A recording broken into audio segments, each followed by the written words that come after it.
என்ன வேகத்துல போகுது பாத்தீங்களா? வாங்க, நீங்க ஓட்டுநர் இருக்கீங்களா? வண்டி ஓட்டுறீங்களா? இப்படி நீங்களே எதிர் திசையில் வரலாமாமா? என்ன வேகத்துல போறாங்க. ஒரு வழி ஏமாந்தீங்கன்னா தலைக்கு வச்சு சும்மா ஏதோ பேருக்கு மாட்டிக்கிறீங்க.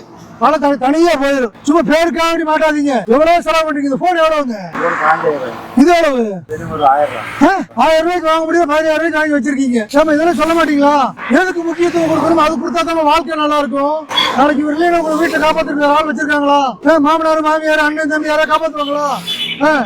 அப்பா நீங்க வரீங்க, நீங்களும் சிரிச்சுட்டே பின்னாடி உட்காந்துட்டு வரீங்க. சரியான வழியில போங்க. இதுல ஓட்டுநர் வேற இருக்கீங்க நீங்க.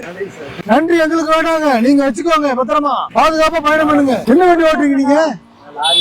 லாரி ஓட்டுறீங்க. 100 கிலோமீட்டர் வேகத்துல போறீங்க. இப்படி யாராவது இருசக்கர வாகனத்துல வந்து நீங்க வண்டி உங்க பிரேக் பிடிச்சா நிக்குமா? நீங்க சரியான வழியில போறீங்க, அவர் எதிர் திசையில வர்றாரு, விதிகளை மீறாரு. வண்டி நிக்குமா? நிக்க சொல்ல நீங்க நிக்க சொன்னா நிக்குமா? மந்திரம் போட்டாலும் நிக்காது, மாயாச்சாலும் போட முடியாது. அப்ப என்ன ஆகும்? அப்ப அதை நீங்க உடனே ஒரு ஓட்டுநருக்கு தெரிய வேண்டாமா? தெரிஞ்சு நடந்துக்கோங்க. பத்திரமா கூட்டு போங்க. எல்லாத்தையும் குடும்பத்தோட பத்திரமா இருங்க. சுத்தி போயிடுங்க. சாக்கே சொல்லாதீங்க. வீடு இங்கேயே இருக்கட்டுங்க.